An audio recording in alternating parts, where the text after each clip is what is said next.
Welcome to today's COVID Conversations. Joining me is Mark Bowman. Mark has 26 years experience in the South African and African consumer goods sector, with the topic of today's conversation being how we adapt to changes in consumer behavior in the context of COVID-19. Maybe just to give a little bit of context to Mark and his background, Mark is the ex-CEO of SAB Miller Africa, and today is a non-executive director on a number of boards locally in South Africa. Those include Dis-Chem, Tiger Brands, Mr. Price Group, Grand Parade Investments, Signal Mill Products, the Alternative Power, Devil's Peak Brewing Company, as well as Truman and Orange. Mark, it's great to have you. Thanks very much, Dino. I just want to, it reminds me, I had the pleasure of working with your father at SA Breweries when I first started my career in Newlands. I think that was 26 years ago when your father was head of packaging. He used to take advantage of my naivety to try and teach me some lessons on how business should work, but I've always enjoyed him. Well, hopefully some of those lessons will come through today, Mark.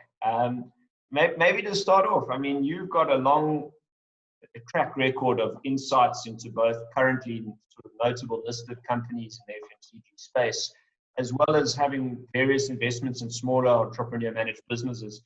Maybe to start, how bad has the impact of COVID-19 and the lockdown been on the South African consumer goods space? Yeah, I mean, I've been through, I suppose, like everyone, a kind of a mixed range of emotions that have kind of mixed up my personal perspective on this and, how I kind of see it playing out. But I think the impact is going to be quite profound. I mean, it's common cause that we've had a struggling economy, with significant kind of bottlenecks in the economy, which has made it difficult for us to grow, as well as our potential suggests we could. So for me, the problem is that I personally believe the government has largely done the right thing and support, all the initiatives. I mean, there have been some mistakes along the way, but I think they've done the right thing. But for me, the real issue is that I think it's going to be very, very difficult for us in the next couple of years. I can't see where that bounce back will come from. I mean, everyone's talking about the potential to kind of reset or to kind of make changes, and I presume they're talking there to the kind of the state of the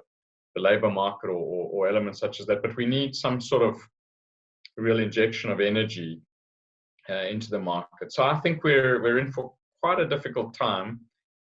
But I suppose of late, I mean, even there you see that there's still going to be opportunity. I mean, I think that nimble companies will adapt and thrive. I mean, I think that's the nature of things. So, the big corporates that I'm involved with in non-exec, frankly, are struggling, I think, in a broad sense. But they have a lot of, they're big companies, things move quite slowly. It's hard to make quick changes. Where smaller businesses are guerrillas by nature. They've seen a gap in the market and they're trying to unlock it, and they're able to move much more quickly.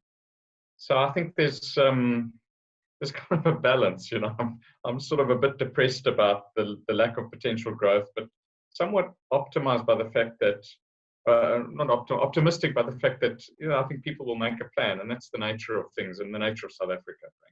Mark, I'd love to get in a little bit to your thoughts on what the changes of consumer behavior will be going forward. But perhaps before we get there, you mentioned you were largely supportive of our government's actions up until now. Obviously, you've had a very long industry experience with the alcohol industry through SAB Miller.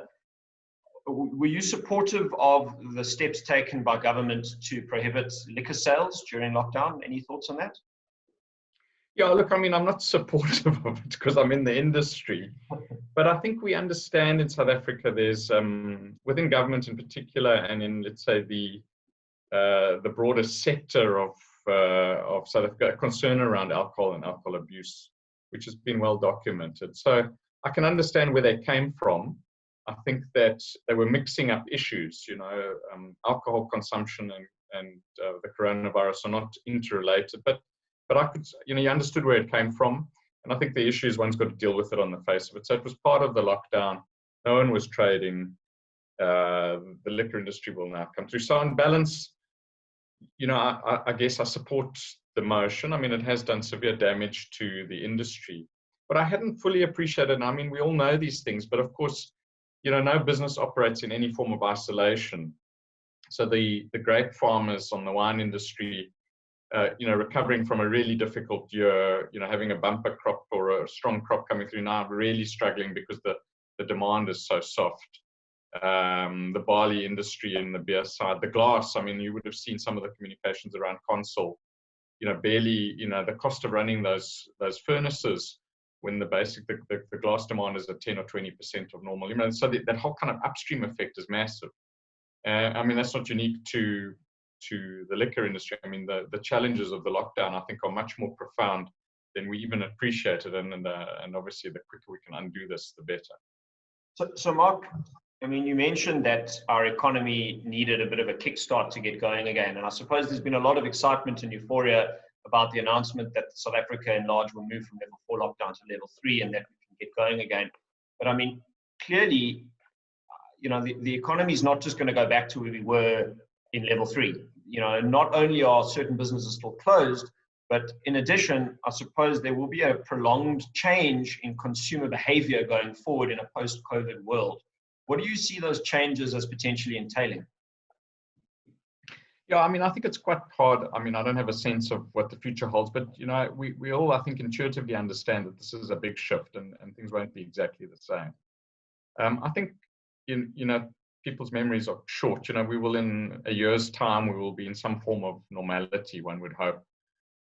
But you can see that things will have changed. So, just in terms of business interaction, this sort of process is very efficient. 5 years ago, it would have been quite difficult.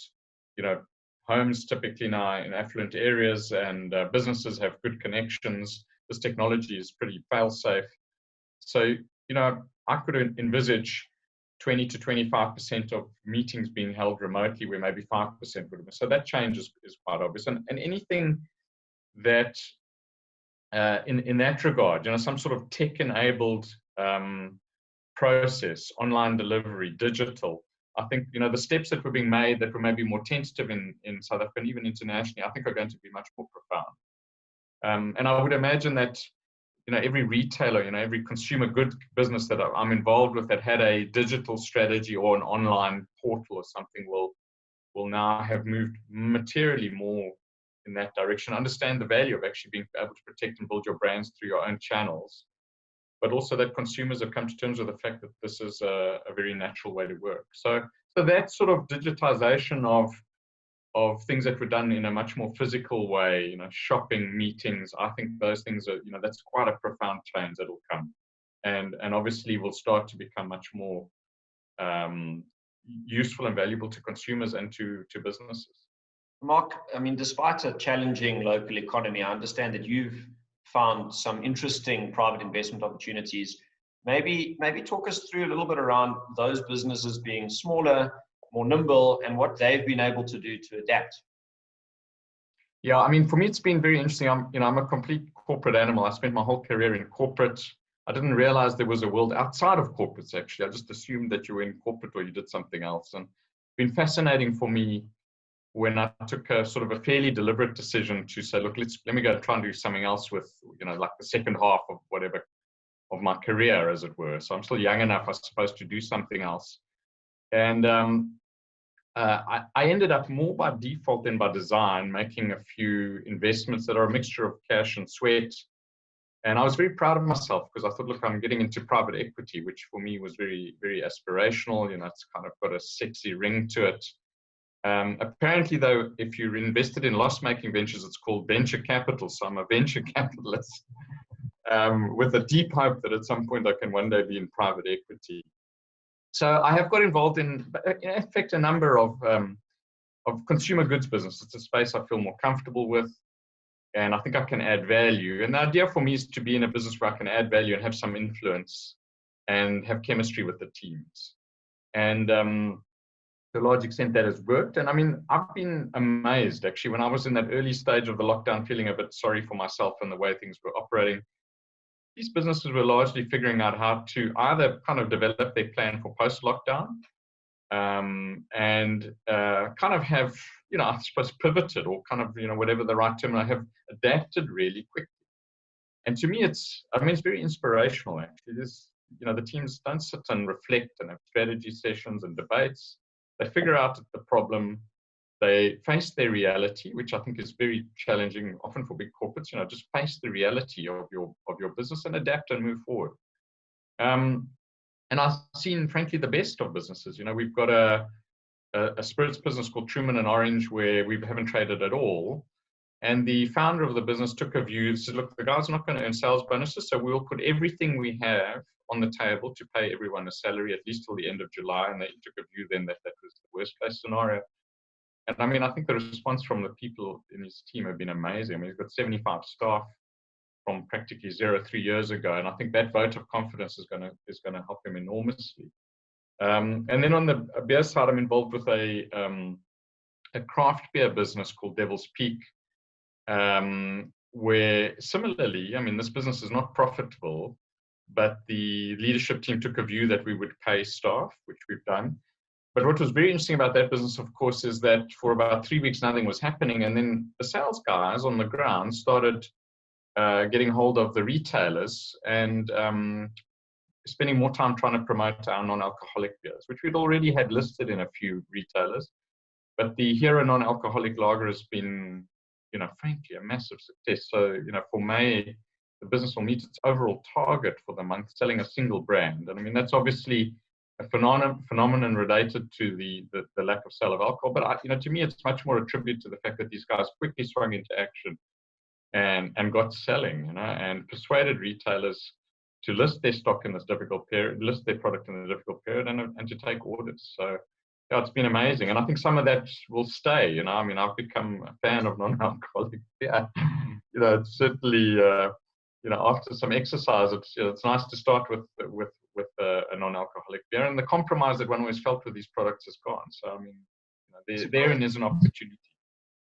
That's a learning, for all of us, is that no matter how tough times are, there's always opportunities, and every cloud has a silver lining. I suppose as someone who's been in both corporate and now in the more entrepreneurial space, where would you see the opportunities going forward, and perhaps what advice would you give to entrepreneurs and small business owners in how to cope in the current context? Yeah, I'm firmly of the belief that South Africa's future lies in small businesses that become contributors, meaningful and big businesses. Big corporates, I think, are largely struggling to deal with these issues. Obviously, so what's happening to big corporates, as I see them, is they're refocusing. What's happened is that they've tended to become more a jack of all trades than a master of what they should be. So you can see in the listed entity, there's a refocus going on, which probably means a kind of a reduction of some form or a focus. Whereas for small businesses, I'd historically poo-pooed a business that's got 2-3 employees. What difference can that actually make? But, I've seen these small businesses go from 2 employees to 200 employees quite quickly, and that makes a massive difference. And if you can get 10,000 businesses doing that, you can have quickly a very transformational effect on the economy. And it's very real and very easy to see how that happens. So to me, I think the opportunities, and again, I'm talking more in the consumer goods space, or areas that are servicing consumers with brands, where I'm more familiar with things. I think the key is probably to have a multi-channel sort of approach. You can't rely on sort of one retailer or a retail channel. If you can have a mix of stores, perhaps your own stores where you sell out of, or online, that's the answer. If you have a dependency on one channel that's kind of eating away at your margins through their own demands, it becomes quite difficult to be successful. So that's the one. The other point I would make is this whole construct of online. If you've got a business that's got an online potential, or you can deliver your brand and communicate with your consumers directly, that's very, very powerful, because there's so much going on that's making that difficult to do for small businesses. And if you can create a link for your brand with kind of a group of loyal consumers who communicate to others, that's a very powerful thing and creates a lot of value for you. And the third thing I would say is that we shouldn't underestimate the opportunity that lies outside of South Africa and Africa. I've always maintained that we're uniquely positioned in South Africa to be the hub for Africa. You know, we've got lots of skills on the ground here. We can act as a shared service center or a facility to kind of facilitate business in Africa. We can aggregate from here and do things in Africa. And I mean, I think that things are very difficult in most of these markets at the moment, but the kind of core opportunity of population growth, GDP growth, and urbanization, you know, to me is an inexorable force. And so if your brand has an opportunity in Africa, whether it's through a third party or whether you establish yourself in these markets, you must be patient. You know, a lot of businesses have burnt their fingers and not bet the farm. But I mean, I think, again, that's a third leg of what I would see as the opportunity set for small and mid-sized businesses. That's the other, maybe one more point I would want to make is that, you know, recruit high-end people. You know, I think when you're a small business, you tend to kind of, you know, you can't afford good people, or let's say expensive people as you would see them. But if you bring in people that are really experienced, perhaps they've got the experience in a large corporate and are looking for something different, they're more expensive. I mean, it's worth the investment every time because they're just able to kind of help you transform your business. And typically the freedom they would get in a small business to do things that they see as right in a way that's kind of free and open for them, you know, they're able to flourish and add a lot of value. And I've seen that many times from individuals that have joined these mid-sized businesses and made big differences to them. Mark, that's hugely interesting. That's Mark Bowman, the ex-CEO of SAB Miller Africa, talking about how we as South Africans adapt to changes in consumer behavior going forward, and some really interesting and useful advice for small business owners out there. Mark, we really appreciate the time, and I personally looking forward to trying one of those Devil's Peak non-alcoholic beers. Hero Lager, buy it now. Thanks very much, Dino. I appreciate the time.